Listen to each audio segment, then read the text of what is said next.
नमस्कार, अजय चतुर्वेदी।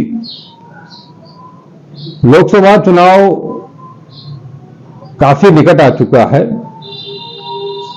जैसा मैंने कल भी आप लोगों को बताया था कि चुनाव आयोग का जो निर्णय था उसकी प्रति किसी भी तरह से बाजार में उपलब्ध हो गई, लीक हो गई। बावजूद इसके ये माना जा रहा है कि इस महीने के आखिर या अगले महीने तक अधिसूचना जारी हो सकती है। 15 अप्रैल के आसपास चुनावी प्रक्रिया आरंभ हो जाएगी। लेकिन इस बीच चुनाव आयोग को लेकर के, चुनावी प्रक्रिया को लेकर के और खास तौर पर ईवीएम को लेकर के काफी कुछ बहुत साइलेंट तरीके से पूरे देश में काम चल रहा है। ईवीएम से किस तरह से घपले घोटाले होते हैं उसको कुछ लोगों ने प्रूफ करने की भी कोशिश की है। लिहाजा अब दिल्ली में पिछले करीब एक पखवाड़े से जितने भी अधिवक्तागण हैं, सिविल सोसाइटी के लोग हैं, वो लगातार जंतर मंतर पर धरना प्रदर्शन भी कर रहे हैं। और साथ ही अब उन्होंने चेतावनी दी है कि इसी महीने 19 फरवरी को वो प्रधानमंत्री आवास घेरने जा रहे हैं। इस चीज को, वकीलों की इस दलील को, उनके इस मूवमेंट को सर्वोच्च न्यायालय ने भी संज्ञान लिया है। अब 19 फरवरी के बाद क्या कुछ होता है वो एक अलग तस्वीर होगी। लेकिन इस पूरे खेल में अभी तक का जो परिदृश्य रहा है, या पीछे चले जाएं तो वो जो ईवीएम का खेला होता रहा है, जिसको कि राजनीतिक पार्टियां जैसे ही कोई चुनाव हारती थी तो ईवीएम का शोर मचता था और सत्ता पक्ष उन पर लगातार हमला करता था कि चुनाव जब हारते हैं तो ईवीएम का रोना शुरू कर देते हैं। लिहाजा इस बार जो स्ट्रेटेजी है, चाहे वो पिछले विधानसभा चुनाव में 3 स्टेट खोने के बाद भी कांग्रेस ने भी ईवीएम को मोहरा नहीं बनाया। ऐसा क्या है, एक नई स्ट्रेटजी क्या है, ईवीएम का खेल क्या है, क्या कुछ हो सकता है, इस मुद्दे पर चर्चा करने के लिए मैंने आज आमंत्रित किया है कांग्रेस के वरिष्ठ नेता वैभव त्रिपाठी जी को। तो हम उनसे इस मुद्दे पर चर्चा करेंगे। तो हम ज्यादा समय न लेते हुए सीधे लिए चलते हैं आपको वैभव त्रिपाठी जी के पास। वैभव जी नमस्कार। आप हमारे दर्शकों के लिए हमारे आमंत्रण पर आए, इसके लिए आपका बहुत बहुत धन्यवाद। धन्यवाद। आप जाने माने कांग्रेस के दिग्गज नेताओं में शुमार हैं। लगातार टीवी चैनलों पर आपकी चर्चाएं मैं भी सुनता रहता हूं और बाकी जनता भी, श्रोता भी सुनती रहती है। आप एक ओजस्वी वक्ता भी हैं। तनु जी, हम ये जानना चाहते हैं कि ये जो इस बार ईवीएम को लेकर के एक अलग दिशा में जो एक संघर्ष शुरू हुआ है, उसे आप किस तरह से देखते हैं? क्योंकि ये पहला अवसर है जब से ईवीएम का प्रयोग हो रहा है और जब से ईवीएम में धांधली की बातें सामने लगातार आती रही हैं, तब से ये शायद पहली बार है जब इसमें डायरेक्टली कोई पॉलिटिकल पार्टी का इन्वॉल्वमेंट नहीं है। देखिए, सबसे बड़ी बात तो ये है कि ईवीएम पे सवाल खड़ा हो रहा है, उसके बहुत सारे तथ्य हैं। जो पिछले विधानसभा हुए 5 विधानसभाओं के जो रिजल्ट आए, उसके बाद एक सुप्रीम कोर्ट के सीनियर एडवोकेट ने तथ्यों को जुटाया और उसके बाद सीजेआई के सामने प्रस्तुत किया, जिसके बाद उन्होंने कहा रिट पिटीशन दायर कीजिए। रिट पिटीशन में वो सारे तथ्य आए कि किस प्रकार चुनाव प्रक्रिया में धांधली संभव है, चुनाव में बड़ी अनियमितता होती है। उन्होंने कहा कि जो कर्मचारी वहां लगे हैं, वोटर लिस्ट में हमारा नाम नहीं है, ऐसी स्थिति हो रही है, हमारा वोट यहाँ है और मेरे बाकी परिवार का यहाँ से 10 किलोमीटर दूर है, ये भी एक अनियमितता का ही प्रमाण है। ईवीएम कहते हैं कि हैक हो सकता है, कुछ लोग कहते हैं नहीं हो सकता है। अब हैक करने के लिए आप कह देंगे कि आइए आप हैक करके दिखाइए, तो पॉलिटिकल पार्टी टेक्निकल एक्सपर्ट नहीं है कि वो हैक करके दिखा पाए। जी। हाँ, पक्ष ये है कि चुनाव फ्री एंड फेयर हो, ये जिम्मेदारी चुनाव आयोग की भी है और इसी के लिए सभी राजनीतिक दल, हमेशा बीजेपी जब विपक्ष में होती थी तो वो भी आवाज उठाती थी, लेकिन मौजूदा सत्ताधारी दल कोई बात सुनने को तैयार ही नहीं है। जब राजनीतिक दलों की बात वो नहीं सुन रहे हैं, नजरअंदाज कर रहे हैं, अनसुना कर रहे हैं, तो ऐसी स्थिति में सिविल सोसाइटी के लोग और उसमें बहुत सारे सीनियर एडवोकेट जो सुप्रीम कोर्ट के हैं, जी, उन्होंने कहा कि भाई देश रहेगा, लोकतंत्र रहेगा तो सत्ता आती जाती रहेगी। पहले ज्यादा जरूरी है कि लोकतंत्र बचा रहे। जी। अब लोकतंत्र की ये सरकार धज्जियां कैसे उड़ाती है? सुप्रीम कोर्ट कहती है कि लोकतंत्र की हत्या हुई चंडीगढ़ में और चुनाव में। जी जी जी। ये अपने आप में बहुत ज्वलंत मामला है। हाँ। एक तरफ वो छेड़छाड़ करके उस वोट को कैंसिल किया गया और जो प्रत्यक्ष था कि कैमरे के सामने, हाँ, वो कैमरे में रिकॉर्ड हो गया और ये प्रत्यक्ष था कि एक तरफ 20 वोट है, एक तरफ 14 वोट है, कैसे वो जीत सकते हैं? तो इस तरीके से, तो एक तो वो ऐसी चीज है जिसको हमने देख लिया या जिस पे सवाल उठाने के बाद वो वेरीफाई हो सकता है। जी जी। तो जब उसमें इतनी धांधली ये सरकार करा रही है तो ईवीएम तो वो दिख ही नहीं रहा, पता ही नहीं चल रहा। और चुनाव आयोग की बड़ी जिम्मेदारी ये है कि अगर कहीं से ये सवाल खड़ा हो कि इस प्रक्रिया से चुनाव प्रभावित होगा, जी, तो चुनाव आयोग को उस प्रक्रिया को बदलने की जरूरत है। इसका प्रमाण मैं बताता हूं आपको। उत्तर प्रदेश में बसपा की सरकार थी और बसपा की सरकार में पूरे लखनऊ भर में बड़ी बड़ी हाथियों की मूर्तियां लगी और उस टाइम यही भाजपा चिल्ला चिल्ला के कि आचार संहिता का ये उल्लंघन है, हाथियां हर चौराहे पे हैं, ऐसे कैसे फ्री एंड फेयर इलेक्शन होगा। तत्कालीन जो चुनाव आयुक्त, मुख्य चुनाव आयुक्त थे एसवाई कुरैशी, जी जी, आपको याद होगा कि पर्दे लगा के सारे हाथियों को ढक दिया गया। मतलब क्या है कि लोकतंत्र की इस पवित्र परंपरा में कोई संदेह का स्थान न छोड़ा जाए। जी। अभी है क्या? जो भाजपा आज ईवीएम के लिए कहती है कि नहीं, हम नहीं बंद करेंगे, नहीं बैन करेंगे, उसके शिखर पुरुष जिसे आज भारत रत्न देने की बात प्रधानमंत्री मोदी जी करते हैं, उन्होंने सवाल 2009 में ईवीएम पे खड़ा किया था।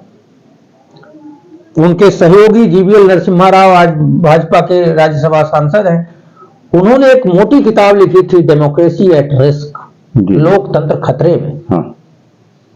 आज वही लोग कह रहे हैं कि नहीं जी हम नहीं करेंगे, तो ये तो गंभीर सवाल है। तो आडवाणी जी से या तो ये पूछिए कि आपने झूठ बोला था, तब तो आपका भारत रत्न कैंसिल हो जाता है, क्योंकि जो व्यक्ति राजनीतिक लाभ के लिए इतना बड़ा झूठा आरोप लगा रहा था सत्ता पे, वो फिर भारत रत्न योग्य तो नहीं है। दूसरी बात, अगर वो सही थे तो नरेंद्र मोदी जी को इस पर गंभीरता से विचार करना चाहिए। सुप्रीम कोर्ट भी इस पे संज्ञान लिया है, रिट पिटीशन पेंडिंग है और मुझे ये उम्मीद है कि कम से कम सुप्रीम कोर्ट इसमें न्याय करेगा, जिससे पूरे जो 140 करोड़ देशवासी हैं उनके मन में भाजपाइयों को अगर छोड़ दिया जाए तो सारी जनता चिल्ला चिल्ला के आपको सड़कों पे, चट्टी चौराहों पे, गांवों में, चौपालों में मिल जाएंगे जो ये कहते हैं कि ईवीएम बैन करा दीजिए, ये गरीब विरोधी सरकार तुरंत हार जाएगी। एक बात और भी आती है, निष्पक्ष चुनाव की बात होती है। जब आप बैलेट पेपर से चुनाव हुआ करते थे, वो दिन भी हम लोगों ने देखे हैं। और उस चुनाव के दौरान, मतदान के दिन, आप भी सुने होंगे, एक तेज तर्रार महिला रिपोर्टर हुआ करती थी, नल्ली सिंह। वो ऐसी ऐसी जगहों पर जाकर के उन्होंने लाइव कवरेज किया है। बूथ के बूथ लूट लिए जाते थे, जो मत पेटिकाएं होती थी उसमें पानी डाल दिया जाता था, आग लगा दी जाती थी। बहुत कुछ उन सारी घटनाओं को रोकने के लिहाज से ही कांग्रेस ने उस पर मंथन किया, तत्कालीन चुनाव आयोग ने उस पर मंथन किया और ईवीएम को लेकर के आए। आज की तारीख में जो अभी सुनने में आ रहा है कि ईवीएम के भीतर भी एक जो मदरबोर्ड होता है और उसमें जो सॉफ्टवेयर या जो कोड डाले जाते हैं, उसको लेकर के चर्चा उठ रही है कि वो जो कोड डाले जाते हैं, वो जो डालता है उसको अच्छी तरह से मालूम होता है और उसमें जो लोग शामिल हैं वो कहीं न कहीं से बीजेपी के पदाधिकारी हैं और उन्हीं के चलते जो है वो बार बार वो अपने हिसाब से, जैसे कि मतदान से पहले या मतदान के दिन भी ये अनाउंस कर दिया जाता है कि हम इतना वोट पाएंगे, पिछला दूसरा इतना वोट पाएगा, तीसरा उतना वोट पाएगा।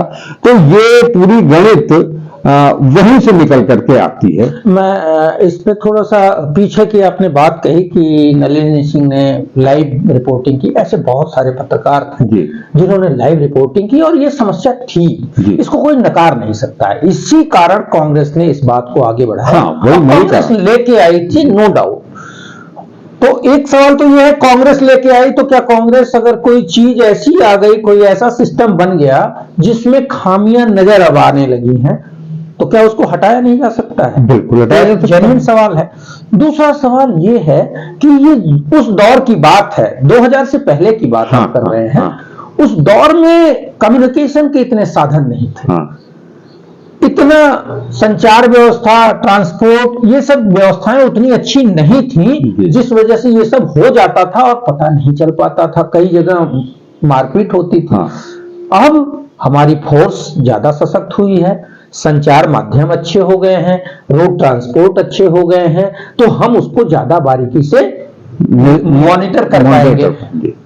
इसके साथ ही एक बात और महत्वपूर्ण हो जाती है कि जब वो बूथ कैप्चर होते थे, वहां पे चुनाव कैंसिल कर दिया जाता था और पुनः कराया जाता था, तो उसका तो समाधान उपलब्ध है, था और आज भी है कि अगर बूथ कैप्चर होगा, कोई अनियमितता होगी, सवाल खड़े किए जाएंगे, मजिस्ट्रेट जांच करेगा और उसके बाद वहां रीपोल हो सकता है। लेकिन इस मशीन में जो मायावी तरीके से मशीन के मैनिपुलेशन का, वो उसका कोई प्रमाण दिख नहीं रहा है, ना किसी के पास उसका जवाब है, उसका तो कोई समाधान है नहीं। आरोप लगाते रहिए लेकिन होगा कुछ नहीं। तो एक तरीके से मशीन के हवाले हमने अपने लोकतंत्र को गिरवी रख दिया है। अब आप जो बात कह रहे थे, जो मैन्युफैक्चरिंग यूनिट है, कुछ उसमें प्राइवेट पार्टनर्स भी हैं। वो मैन्युफैक्चरिंग यूनिट के बीजेपी से जुड़े लोग, डायरेक्टर और मैनेजिंग डायरेक्टर तक है। वो बड़ा गंभीर सवाल खड़ा करता है। निष्पक्ष चुनाव हो, इसके लिए बहुत सारे एहतियात बरते जाते हैं।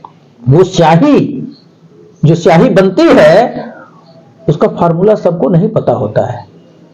इसलिए नहीं पता होता है कि अगर वो फार्मूला, तो फिर उसमें भी पीछे की व्यवस्थाओं में लोगों को स्याही पोत दिया जाएगा और लोग वंचित रह जाएंगे अपना मताधिकार प्रयोग करने से। पिछली बार जबकि ऐसा हुआ, इससे पहले कभी नहीं हुआ था, लेकिन पिछले बार यही बगल के चंदौली लोकसभा में चुनाव से एक दिन पूर्व दलित बस्तियों में वो स्याही लगाई जा रही थी। हंगामा होने के बाद वहां पे प्रशासनिक लोग पहुंचे और उसकी व्यवस्था को उनको रोका गया। ठीक बात। तो बड़ी बात यह है कि जो बूथ कैप्चर होते थे, वहां चुनाव फिर से कैंसिल होकर रिपोल होता था, तो चीजें फेयर हो जाती थी, उसका तो समाधान था। लेकिन इसमें जो हेरफेर हो रही, उसका कोई समाधान नहीं।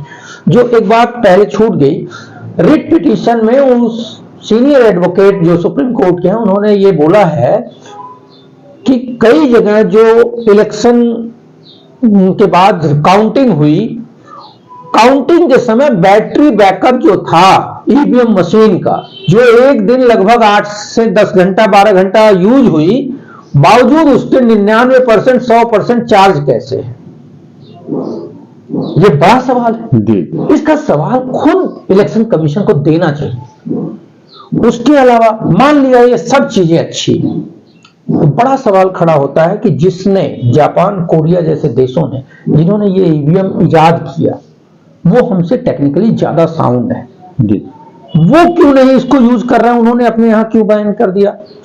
यूरोपियन देशों में फ्रांस, इंग्लैंड, अमेरिका, वो हमसे ज्यादा टेक्निकली साउंड है, वो क्यों अपने यहां इसको कुछ सालों तक उपयोग किया और इसके डिमेरिट को देख के बैन कर दिया?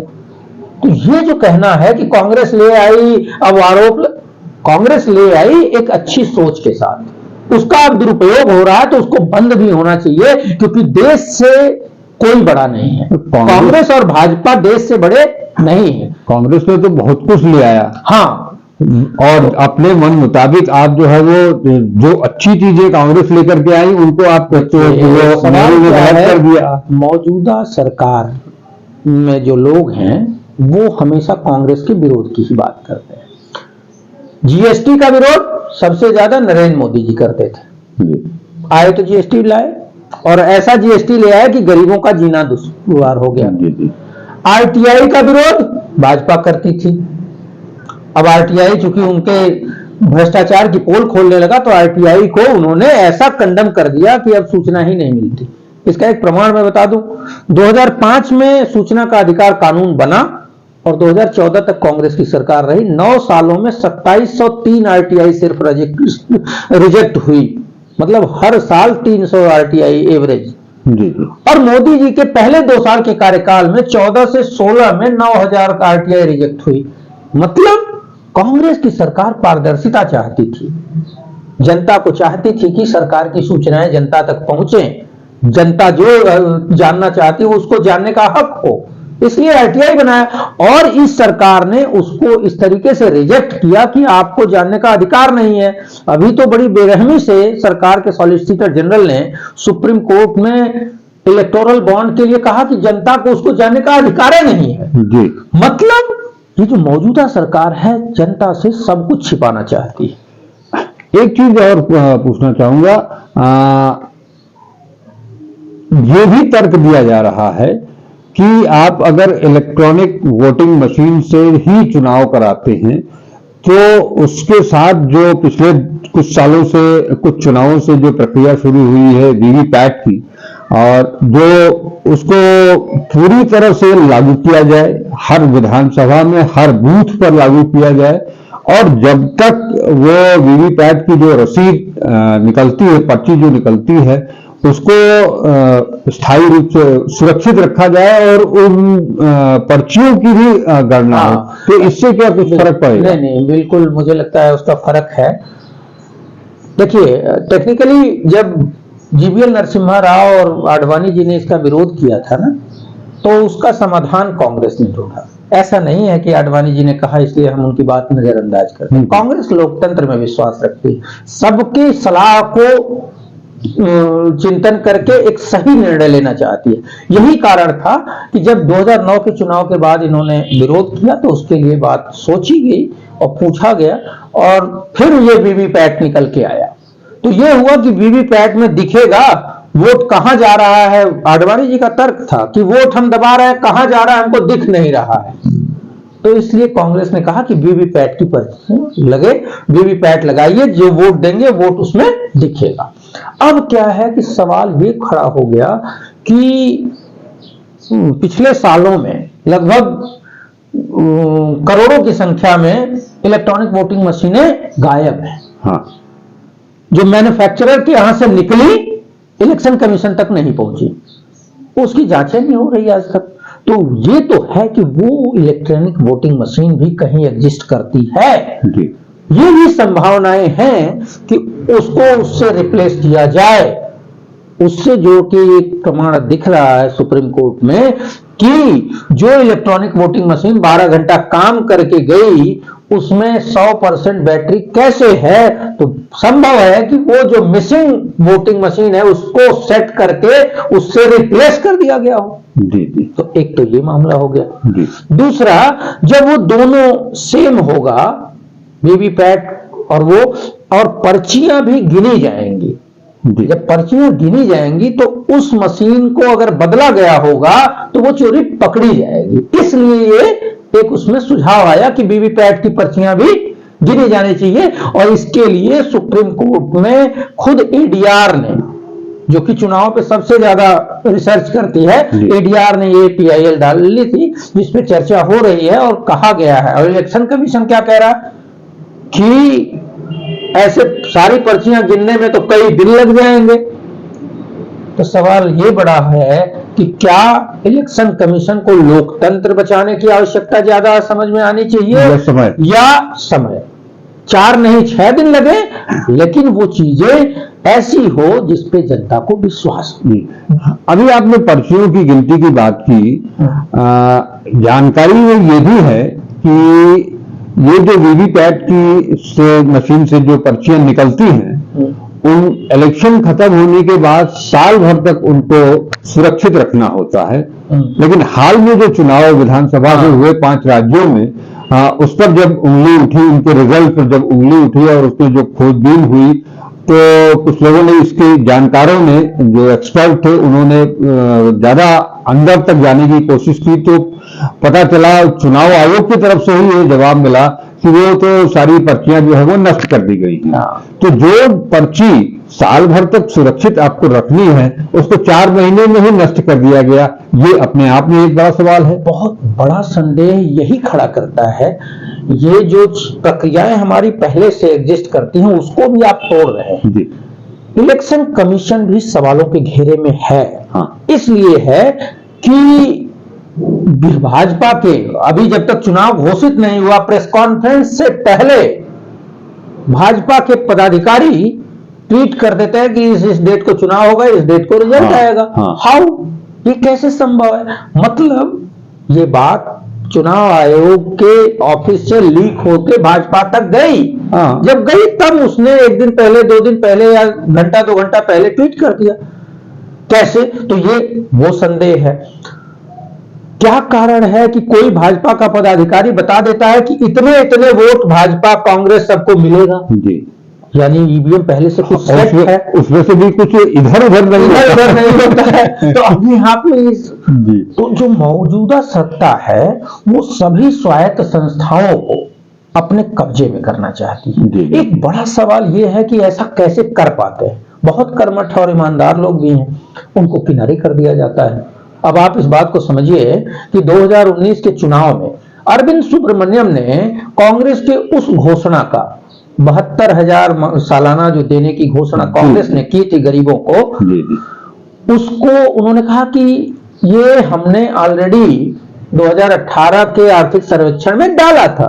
इतना कहना था कि अरविंद सुब्रमण्यम को आर्थिक सलाहकार का जो पद था उनका, सरकार का प्रमुख पद, उससे उनको हटा दिया जाता है 6 महीने पूर्व। जो ईमानदार है उसको हटा दिया जाएगा और जो गलत आदमी है उसको पेगासस के थ्रू, मुझे तो ये लगता है, मेरा अपना आकलन है कि भाजपा में बहुत अच्छे लोग भी हैं, लेकिन वो लोग भी मौन क्यों हैं? इसलिए कि पेगासस से उनकी भी टैपिंग हुई है और उनके लूप होल्स मौजूदा सरकार के जो कर्ता धर्ता 2 लोग हैं, गृह मंत्री और प्रधानमंत्री, उन्होंने नस दबा रखी है, इसीलिए सब मौन है। और ऐसा मुझे लगता है कि पूरे देश के बड़े बड़े अधिकारियों को भी ऐसे कर रखा हो। और मौजूदा भाजपा सरकार का बिल्कुल लक्ष्य नहीं है कि फ्री एंड फेयर इलेक्शन हो, बिल्कुल लक्ष्य नहीं है कि जनता को उसका अधिकार मिले। उनको सिर्फ इतने से मतलब है कि हम सत्ता में बने रहें।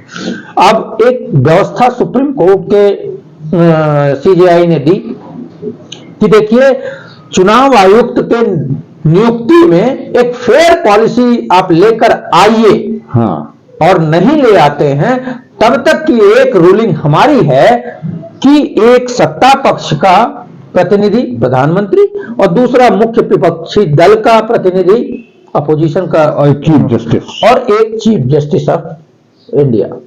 अगर ये 3 लोग करेंगे तो एक उसमें निष्पक्ष व्यक्ति होगा, एक विपक्ष का व्यक्ति होगा, तो जनता का इसमें विश्वास बढ़ेगा। बिल्कुल। मौजूदा सरकार ने उसको चीफ जस्टिस को बाहर कर दिया, अध्यादेश ले आके चीफ जस्टिस को बाहर कर दिया और उसमें कह दिया कि एक प्रधानमंत्री, एक मंत्री और विपक्ष का एक आदमी। मंत्री भी वो सत्ता पर जिसे चाहेंगे। 2-1 से वो चाहते हैं कि जो मर्जी चाहेंगे वो करें। तो एक होगा ही क्यों, वो विपक्ष वाला जाएगा क्यों? नहीं, वो नहीं भी जाएगा। उसमें भी ये विधान किया गया कि अगर वो नहीं आएगा तो भी वो कानून पास होगा। हाँ। वो जारी हो जाएगा। विरोध करेगा तो भी जारी हो जाएगा। मतलब तो उसकी आवश्यकता ही क्या है? हाँ। तो ये सरकार बिल्कुल पारदर्शिता नहीं चाहती। अगर पारदर्शिता चाहती तो मुझे याद आता है कि जब बोफोर्स का मामला उछला था तो भाजपा की कोई हैसियत नहीं थी। सबसे बड़ा दल विपक्ष का अगर कोई था वो तेलुगु देशम पार्टी थी। और वाजपेयी जी ने इस बात को कहा था, संसद का वो किस्सा हमने पढ़ा था कि वाजपेयी जी ने कहा कि वो बोफोर्स तोप जो दलाली से खरीदी गई है वो 50 मीटर तक मार नहीं कर पाएगी। तो नरसिम्हा राव जी ने भी हंसते हुए कहा था कि ठीक है, तो 100 मीटर पे आपको बांध देते हैं और फायर कर देते हैं। तो ये था, लेकिन बहुत कमजोर विपक्ष था संख्या बल के आधार पे, नैतिकता के लिए नहीं। कांग्रेस नैतिकतावादी सरकार है। 18 लोगों का तेलुगु देशम पार्टी और कुछ और लोग, 425 सीटें लगभग कांग्रेस की उस टाइम थी। उन्होंने कहा कि ठीक है, हम जेपीसी की मांग स्वीकार करते हैं और जेपीसी से जांच कराएंगे। प्रधानमंत्री के अंदर नैतिक बल होता और ईमानदारी होती तो प्रधानमंत्री जी राफेल की जेपीसी से जांच कराते। नरेंद्र सिंह तोमर के बेटे का इतना बड़ा वीडियो वायरल हुआ, जन जन तक ये बात है कि यार मुख्यमंत्री का इतना बड़ा 10,000 करोड़ का अफीम बो रहा है, पैसा ले जा रहा, हवाला है, वीडियो एविडेंस है, लेकिन उसकी जांच नहीं हो रही। उसकी भी जांच होनी चाहिए। पेगासस की जांच नहीं होगी। चलिए, सरकार की जांच नहीं होगी वो तो समझ आए। अडानी की भी जांच ये सरकार नहीं चाहती है। क्यों? क्योंकि प्रधानमंत्री जी ने अडानी को गलत तरीके से लाभ पहुंचाया है, सेंट्रल एजेंसियों का दुरुपयोग करके उनको कंपनियों को दिलवाया है, इसलिए वो चाहते हैं कि उनकी भी जांच ना हो। तो ये जांच का भी विषय है। इस पर फ्रांस सरकार अपनी तरफ से जांच करवा रही है भारत में, भले ही इसके लिए कोई कमेटी अभी तक गठित नहीं हुई या कोर्ट ने उनको क्लीन चिट भी दे दी है, अब ऐसा कुछ भी नहीं है। हम ये जानना चाहेंगे कि ये जो कुछ भी अभी फिलहाल ईवीएम को लेकर के चल रहा है, उन सिविल सोसाइटी के लोगों ने ये भी कहा है कि हम इसको दिल्ली से बाहर सुदूर राज्यों में भी ले जाएंगे, जिलों जिलों तक ले जाएंगे, गांव गांव तक ले जाएंगे और उनकी जो फीडिंग होगी वो उस पर भी हम लोग विचार करेंगे। क्या आपको लगता है कि ये जो कुछ भी चल रहा है इस पर कुछ कायदे से सकारात्मक परिणाम आएगा और आने वाला जो 2024 का चुनाव है लोकसभा का, उसमें कुछ निष्पक्ष चुनाव की उम्मीद बनती है? हाँ, मुझे ऐसा लगता है। सुप्रीम कोर्ट के जो वकील हैं उन्होंने कहा था, बेसिकली एक सीनियर जज के सामने एक तो उसका मॉडल पेश किया गया था कि कैसे ये हैक हो सकता है जी। तो इलेक्शन कमीशन ने कहा था कि वो ऑथेंटिक मशीन नहीं है, इस वजह से उसको हम नहीं मानेंगे। हाँ। तो सुप्रीम कोर्ट के वकीलों ने कहा कि आप 50 सील पैक मशीनें हमको दीजिए और देश के 50 जगहों पे मीडिया के सामने लाइव हम उसको हैक करके आपको दिखाएंगे। ऐसा करके देने में भी supreme election commission of India मना कर गया, बात नहीं किया और नहीं दिया। जिसका घेराव करने के लिए लोग जा रहे थे तो उनको पीटा गया, अरेस्ट किया गया। उसी समय कुछ सीनियर एडवोकेट्स की बात सुन रहा था, उन्होंने कहा देखिए, इलेक्शन कमीशन भगवान नहीं है कि उसके ऊपर सवाल न खड़ा किया जा सके, और देश बड़ा है, देश के लोगों का विश्वास बड़ा है। इसलिए उनके विश्वास के साथ खिलवाड़ नहीं होने देंगे। चाहे चुनाव 6 महीने बाद हो, लेकिन ईवीएम से चुनाव नहीं होने देंगे। तो जब वो ये बात कहते हैं, वो कानून के जानकार लोग, तो एक सामान्य आदमी के मन में हौसला बढ़ता है। और ये सामान्य आदमी ये भी पूछ रहा है कि क्या कारण है कि इलेक्शन कमीशन वो 50 मशीनें हैक करने के लिए जब वो मांग रहे हैं तो दे देते, दूध का दूध पानी का पानी हो जाता। तो जनता में ये भी संदेश है कि मोदी जी जो प्रधानमंत्री हैं वो किसी को कुछ देने ही नहीं देंगे जिससे उनकी पोल खुले।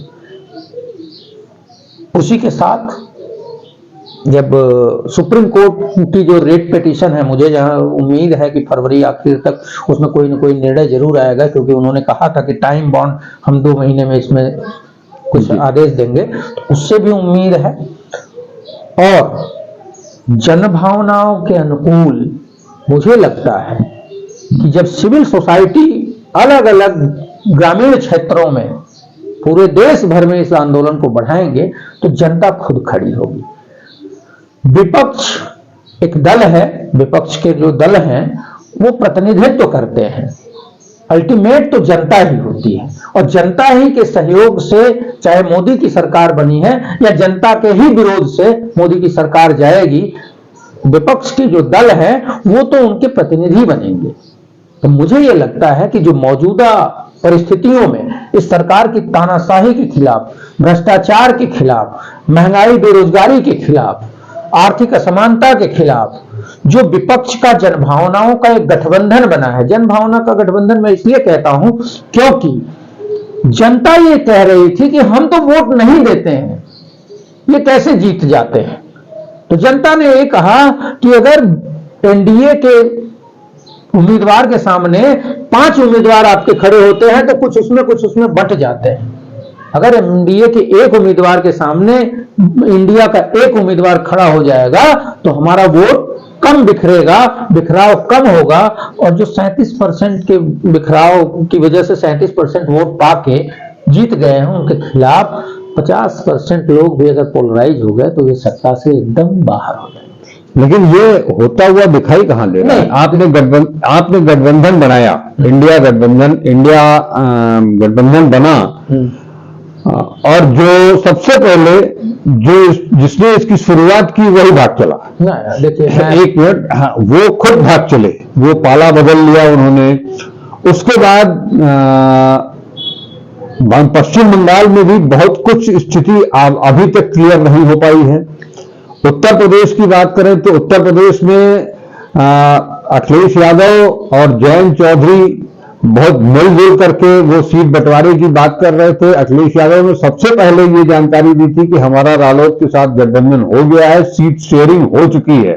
तब तक वो अभी कांग्रेस को लेकर के उहापोह की स्थिति में थे। रालोद से जयंत चौधरी भी उधर चले गए।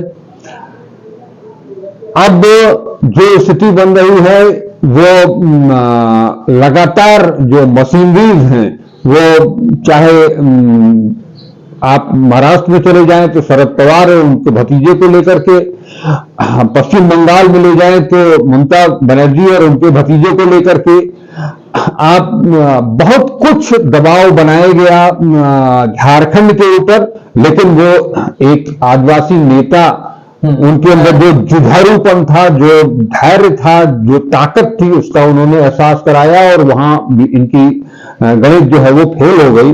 अभी ये लगातार दिल्ली के ऊपर हमला बोले हुए हैं कि वो केजरीवाल को किसी न किसी तरह से न्यूट्रलाइज किया जाए। केजरीवाल एनडीए में बसते न जाए, लेकिन उनको न्यूट्रलाइज किया जाए, इंडिया से उनको बाहर किया जाए। ये सारी चीजें जो दिखाई दे रही हैं, इसमें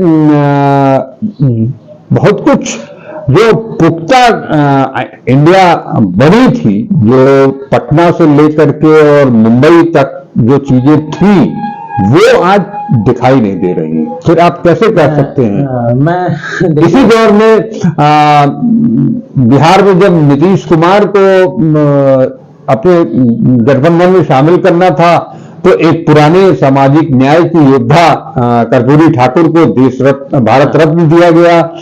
उसके बाद यूपी में गणित सेट करने के लिए चौधरी चरण सिंह को भारत रत्न का वो दिया गया। राम मंदिर को अगर ले लें तो राम मंदिर निर्माण का जो आंदोलन शुरू किया लाल कृष्ण आडवाणी को, उनको भारत रत्न दिया गया।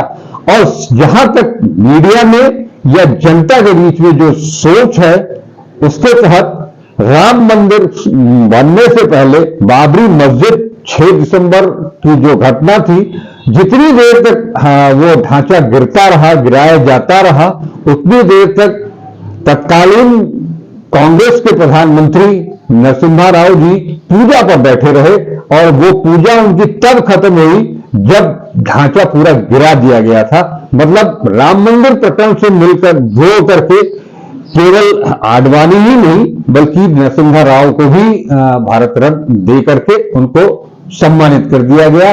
मतलब एक राम मंदिर, दूसरे मुझे तो ये भी लगता है कि कुछ चुनाव आते आते कुछ बड़े चेहरे जो कांग्रेस में हैं वो भी एनडीए के सामने या बीजेपी की ओर जा सकते हैं। नहीं, देखिए सवाल बहुत लंबा हो गया, एक एक करके मैं जवाब देता हूं। जो लोग छोड़ के जा रहे हैं, कुछ तो मजबूरियां रही होंगी, कोई यूं ही बेवफा नहीं होता, तो मैं उस पर बहुत टिप्पणी नहीं करना चाहता। लेकिन ये जो गठबंधन है, चुनाव बाइपोलर सेगमेंट में जाने की तरफ अग्रसर है, मैं ये मानता हूं। एक वो जो संपन्न लोग हैं, जिनको कोई फर्क नहीं पड़ता कि प्राकृतिक संसाधनों को, जनता के हक को काट के अडानी अंबानी जैसे पूंजीपतियों को दे जाए, कोई फर्क नहीं है। दूसरा पक्ष यह है जो न्याय की बात कर रहा है, गरीबों को हक दिलाने की बात कर रहा है, जो 70 रुपए के पेट्रोल की बात कर रहा है, 500 के सिलेंडर की बात कर रहा है। छत्तीसगढ़ में कांग्रेस की सरकार ने किया 3500 रुपए धान की एमएसपी की बात कर रहा है, पुरानी पेंशन की बात कर रहा है। मतलब कर्मचारी, युवा, अग्निवीर खत्म करके पूर्णकालिक नौकरी देने की बात कर रहा है। कॉन्ट्रैक्ट व्यवस्था जो ठेका पे नौकरी मिल रही है उसको खत्म करके पूर्णकालिक सभी विभागों में नौकरी की बात कर रहा है। किसान को उसकी एमएसपी की बात कर रहा है। मजदूर को मनरेगा का फंड ये सरकार पूरे साल में आवंटित नहीं कर पाई, जो कि बजटीय प्राविधान था पिछले वित्तीय वर्ष का, उस फंड को बढ़ाने और गरीब को हक दिलाने की बात कर रहा है। बावजूद इसके मोदी की गारंटी ज्यादा सक्सेस हो रही है। मोदी की गारंटी पे तो बाद में आते हैं। मोदी की गारंटी, मणिपुर जल रहा है, मोदी की गारंटी, उन्होंने कहा था कि मैं संभालूंगा।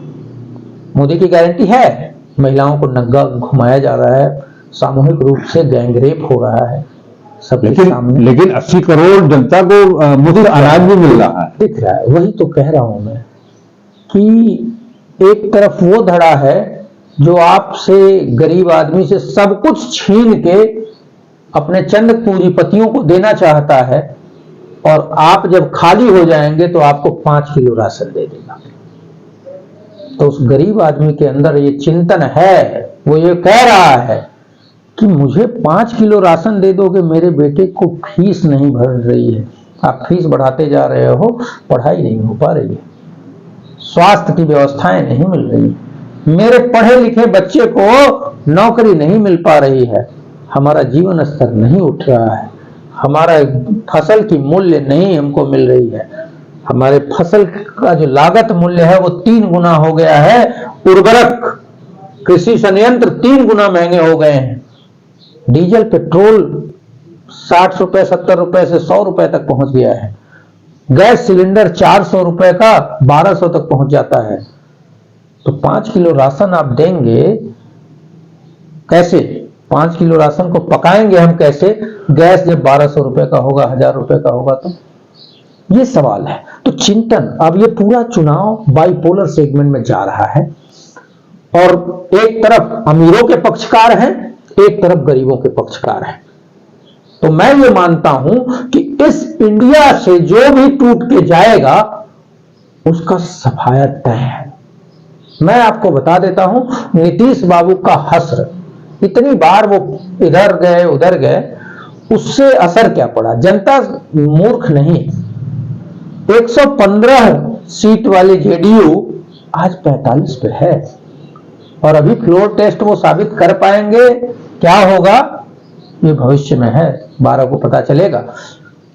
जयंत बाबू की बात कर ली जाए, जयंत बाबू से वो जनता पूछेगी कि किसानों के ऊपर लाठी बरसाने वाले, किसानों को एमएसपी का कानून बनाने का वादा करके मुकर जाने वाले के साथ आप गए हैं, अब आप यहां लेने क्या आए हैं।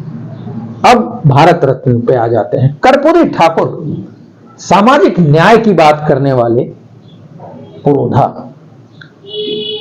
क्या सामाजिक न्याय के लिए जाति जनगणना न हो,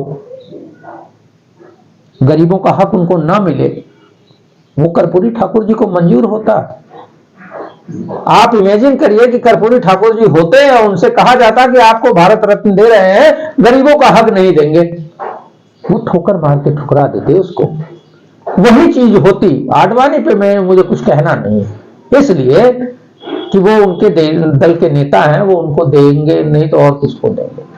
अब आ जाते हैं पीवी नरसिम्हा राव, चौधरी चरण सिंह और स्वामीनाथन। नरसिम्हा राव जी हर गरीब के जेब में पैसा पहुंचाने वाले व्यक्ति, हर गरीब को हक दिलाने वाले व्यक्ति, मैं उसको अलग तरीके से देखता हूं।